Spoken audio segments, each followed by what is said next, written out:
तो गॉस के एप्लीकेशंस की कड़ी को बढ़ाते हैं आगे, और ये है हमारे पास लास्ट एप्लीकेशन ऑफ गॉस जो रिड्यूस सिलेबस के अकॉर्डिंग सिलेबस में है, that is electric field intensity due to sheet charge, infinitely long uniformly charge sheet charge.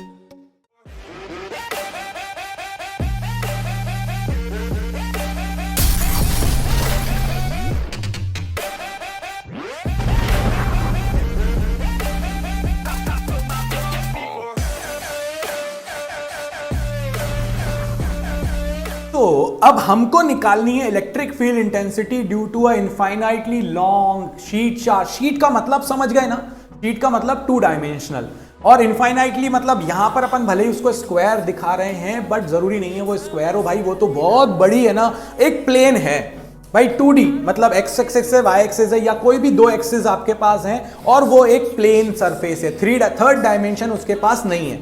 Uniformly charge का मतलब है कि हर जगह जो चार्ज है ना, मतलब कि चार्ज पर यूनिट एरिया, क्योंकि सरफेस है, लेंथ नहीं, वॉल्यूम नहीं, तो सरफेस है, तो charge per unit area constant होगा, जिसको अपन बोलेंगे सरफेस चार्ज डेंसिटी। क्यों बोल रहे हैं? क्योंकि भाई इनफाइनाइटली लॉन्ग है तो मैं डेंसिटी के बारे में ही बात कर पाऊंगा ना, मैं ये नहीं कह सकता कि इसमें इतना चार्ज है, क्योंकि बहुत बड़ी है, इसीलिए यहां पर अपन आंसर देते हैं डेंसिटी के टर्म्स में। तो सबसे पहला स्टेप क्या था अपनी बूटी का, कि गशियन सरफेस बनाओ। नहीं देखा हो पुराना वीडियो, देखो। दूसरी चीज क्या थी, फ्लक्स की डेफिनेशन पर आओ, इलेक्ट्रिक फ्लक्स की। तीसरा क्या था, गॉस लॉ पर आ जाओ, उन दोनों को आपस में इक्वेट कर दो, डेरिवेशन खत्म हो जाएगा। बट यहां पर एक ट्रिक है, इस डेरिवेशन को इसीलिए बार बार पूछा गया है, यहां पर एक ट्रिक है, उस ट्रिक को देखो और अपन आगे बढ़ते हैं। चलो, सबसे पहले गशियन सरफेस क्या बनेगी?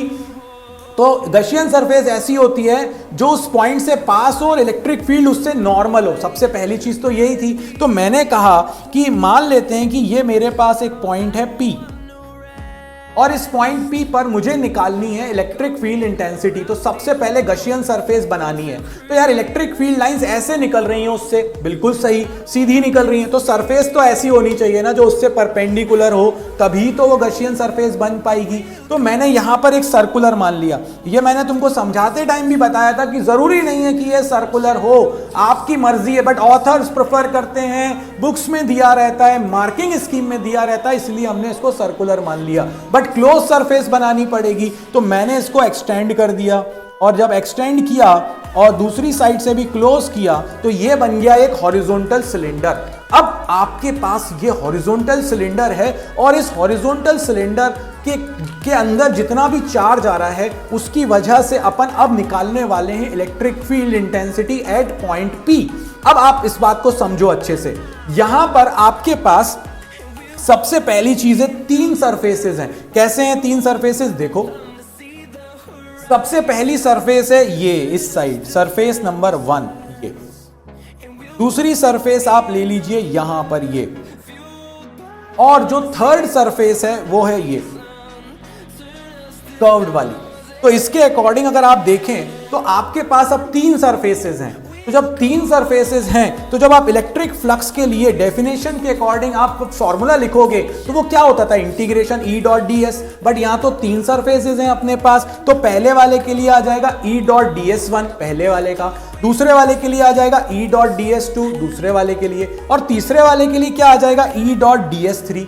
अब यहां पर बड़ा इंटरेस्टिंग एक बहुत इंटरेस्टिंग फैक्ट है। वो क्या है, इलेक्ट्रिक फील्ड लाइंस तो निकल रही हैं ऐसी, अगर इलेक्ट्रिक फील्ड लाइंस ऐसे निकल रही हैं और यहां पर सरफेस एरिया भी देखो आप, ds की जो डायरेक्शन है वो भी इसी डायरेक्शन में है, दोनों की डायरेक्शन अगर E और ds की सेम है तो पहले वाले सरफेस के लिए एंगल हो गया 0 डिग्री। दूसरे वाले केस में अगर आप देखो तो दोनों की डायरेक्शन भी सेम है फिर से, क्योंकि इलेक्ट्रिक फील्ड इस तरफ भी इधर निकलेगी, इस तरफ भी इधर निकलेगी, तो यहां पर भी थीटा 0 डिग्री हो गया। बट अगर आपने ऊपर एक सरफेस मानी है जो कर्व्ड सरफेस है, उसका सरफेस एरिया आएगा ऊपर की तरफ, मगर इलेक्ट्रिक फील्ड लाइंस तो चार्ज से ऐसी निकलेंगी ना, तो इन दोनों के बीच में यहां पर एंगल आ जाएगा 90 डिग्री, मतलब थर्ड वाले के लिए आ जाएगा एंगल 90 डिग्री। और अगर ये 90 डिग्री आ गया तो अब आप गौर से देखो, थर्ड वाले केस में जब डॉट प्रोडक्ट होता है 90 डिग्री का तो वो आ जाता है 0, तो ये पूरा टर्म हो जाएगा 0। बचेंगे सिर्फ दो टर्म, कौन कौन से, E dot ds1, E dot ds2। और क्योंकि इलेक्ट्रिक फील्ड गशियन सरफेस पर कांस्टेंट रहती है तो मैंने दोनों इलेक्ट्रिक फील्ड को बाहर कर दिया बाहर। अब ds1 ds2, मान लो कि उस कर्व्ड सरफेस का, जो सर्कुलर वाली कर्व्ड सरफेस है, दोनों साइड हॉरिजॉन्टल सिलेंडर माना है ना, इसीलिए माना है ताकि दोनों साइड का सरफेस एरिया सेम आ जाए। मान लो कि वो जो सरफेस एरिया अपन जो कर्व्ड सरफेस का निकाल रहे हैं वो s है, तो ds1 छोटे से सरफेस एरिया का इंटीग्रेशन हो गया s, इस साइड के भी सरफेस एरिया का इंटीग्रेशन हो गया s, तो ये आपके पास इलेक्ट्रिक फ्लक्स निकल कर आ गई, phi is equal to 2es, es plus es is equal to 2es। यहां पर बस इतना ही आपको ध्यान रखना है। कितनी सरफेसेस हैं, 3 सरफेसेस हैं, इधर और कर्व्ड वन के कारण कुछ नहीं है क्योंकि वहां तो लाइंस जा ही नहीं रही हैं, वहां तो अपन बात ही नहीं कर रहे हैं फ्लक्स की, इसीलिए वो हो जाएगा 0 डिग्री। बाकी दोनों के कारण es प्लस es ऐड कर दो 2es। इसके बाद आ जाओ गॉस पे, दूसरी स्टेप थी ना अपनी, पहली गशियन सरफेस, दूसरी डेफिनेशन, तीसरी गॉस। अगर गॉस को देखें तो अपन मान लेते हैं कि वो जो कर्व्ड सरफेस बन रही है, ये वाली कर्व्ड सरफेस, यहां पर आपके पास जो चार्ज आ रहा है वो Q इनक्लोज्ड है, ये चार्ज, इसके अंदर जो चार्ज है, अगर ये Q इनक्लोज्ड है, अगर मैं इन दोनों को आपस में इक्वेट कर दूं तो ये enclosed charge Q bye epsilon not, और फ्लक्स की डेफिनेशन से इलेक्ट्रिक फ्लक्स आई थी 2es, इन दोनों को आपस में इक्वेट कर दिया और इलेक्ट्रिक फील्ड निकल कर आ जाएगी।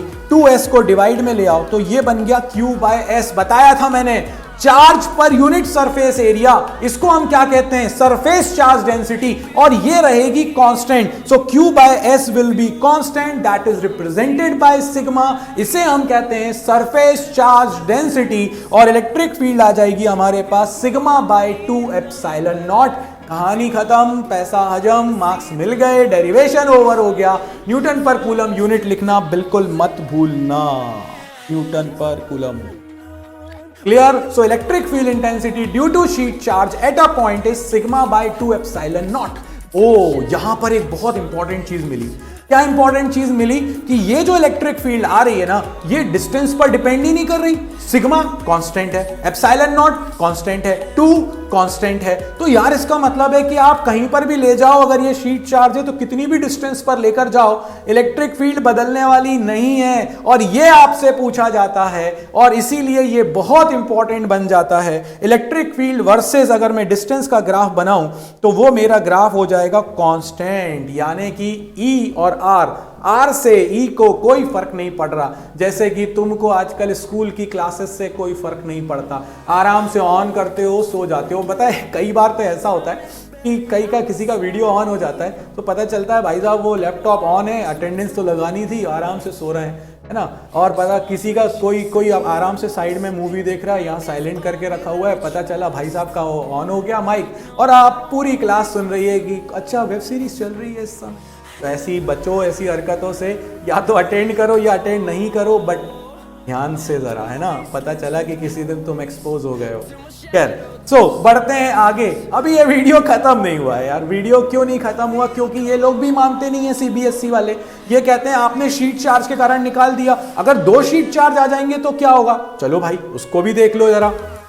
Electric field intensity due to pair of sheet charges. बहुत आसान है, बहुत आसान है, मतलब इससे आसान कुछ नहीं हो सकता। सिग्मा बाय 2 एप्सिलॉन नॉट होती है इलेक्ट्रिक फील्ड, ठीक है। सो अगर मैं आपसे कहूं लाइक चार्जेस हैं, लाइक चार्जेस हैं मतलब कि दोनों पर जो चार्जेस हैं वो सेम है, ये प्लस और इधर भी प्लस है, ठीक। और दोनों की सरफेस चार्ज डेंसिटी भी मैंने सिग्मा ले ली, सेम ले ली। आप चाहो सिग्मा 1 सिग्मा 2 लो, कोई फर्क नहीं पड़ने वाला, ठीक है। बस थोड़ा सा दिखने में अलग अलग लगेगा, अदरवाइज सिग्मा लो, कोई फर्क ही नहीं पड़ रहा, आराम से हो जाएगा डेरिवेशन। अब मेरे पास 3 पॉइंट है यहाँ पर। सबसे पहला पॉइंट मुझे दिया गया है P1, इधर है मेरे पास P2 और बीच में है मेरे पास P3। अब जिस भी पॉइंट पर इलेक्ट्रिक फील्ड निकालनी होती है उस पॉइंट पर आप क्या रख देते हो? एक पॉजिटिव चार्ज, ताकि डायरेक्शन निकले। तो ये दोनों के दोनों A और B, अगर आपने P पर कोई पॉजिटिव चार्ज रखा तो A और B दोनों उसको रिपेल करेंगे, तो दोनों के कारण डायरेक्शन इलेक्ट्रिक फील्ड की सेम आएगी। तो P1 वाले पॉइंट पर जो इलेक्ट्रिक फील्ड आएगी वो A और B की दोनों की फील्ड का सम हो जाएगी, क्योंकि डायरेक्शन तो सेम है। तो ये हो जाएगा sigma by 2 epsilon naught, sigma by 2 epsilon naught. तो फाइनली आपके पास इलेक्ट्रिक फील्ड आ जाएगी सिग्मा बाय एप्सिलॉन नॉट। बिल्कुल क्लियर है। Electric field intensity due to sheet charge, pair of sheet charges outside sigma by epsilon naught P1 पे। अगर इसी चीज को अपन नोटिस करें यहां पर देखो P2 पर, अगर आपने P2 पर देखा तो देखो क्या होगा, पॉजिटिव दोनों हैं और P2 पर भी पॉजिटिव रखोगे तो वो रिपेल करेगा, तो दोनों के कारण जो इलेक्ट्रिक फील्ड आ रही है वो सेम डायरेक्शन में आ रही है। जैसा आपने P1 में किया सेम डिट्टो आपको रिपीट करना है P2 में, बस एक बार अगर वो लेफ्ट हैंड साइड थी तो इस बार वो राइट हैंड साइड है, मगर है दोनों का addition sigma by epsilon naught. अब आ जाओ जरा जल्दी से बीच में। हमेशा ना जो चीज़ें बीच में होती हैं ना बहुत खतरनाक होती हैं, मतलब ये और ये बीच में है, तो बीच वाला होता है ना वो हमेशा ही बेचारा पिस जाता है ना, और खतरनाक होता है वो कई बार चीज़ों को लेके। तो यहाँ पर अगर अपन देखें तो अगर आपने यहाँ पॉजिटिव चार्ज रखा तो ये ए वाला बोलेगा मैं रिपेल करूंगा, बी वाला बोलेगा मैं भी रिपेल करूंगा, तो जो दोनों के कारण इलेक्ट्रिक फील्ड आ रही है वो दोनों ऑपोजिट आ रही हैं और डिस्टेंस पर तो डिपेंड करती नहीं है। तो सिग्मा बाय 2 एप्सिलॉन नॉट दोनों के कारण, मगर दोनों के कारण अब की बार डायरेक्शन ऑपोजिट है, तो अगर डायरेक्शन ऑपोजिट है तो वो माइनस हो जाएगा, और ये जैसे ही माइनस करेंगे तो आंसर आ जाएगा 0। So electric field intensity between the plates of two similar और लाइक चार्ज और सिमिलर प्लेट्स और similar sheet is always 0 outside sigma by epsilon naught. Capacitor में मैं यूज करूंगा इसका नेक्स्ट वाला केस, इसीलिए बहुत ध्यान से ये समझ लिया, कैपेसिटर उड़ा दोगे यार तुम। देखो अब आता है अनलाइक चार्जेस, जो कैपेसिटर की मैं तुमसे बात कर रहा था। ये हो गया आपके पास, गौर से देखो पॉजिटिव सिग्मा, ये हो गया माइनस सिग्मा। क्यों है माइनस?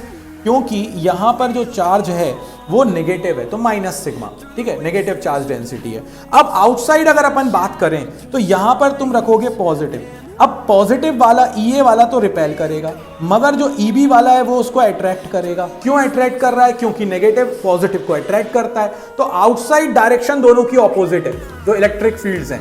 अगर मैं P2 पे बात करूं तो P2 पर भी अगर आपने पॉजिटिव रखा तो A वाला उसको रिपेल करेगा और B वाला उसको अट्रैक्ट करेगा, तो दोनों की डायरेक्शन ऑपोजिट है। मतलब बाहर जो आएगा आपके पास P1 पॉइंट और P2 पॉइंट, दोनों पर जो इलेक्ट्रिक फील्ड होगी वो होगी EA माइनस EB, और ये दोनों आपस में माइनस हो जाएंगी, और माइनस होने के कारण ये आंसर आ जाएगा आपके पास 0। So outside the electric field intensity is 0।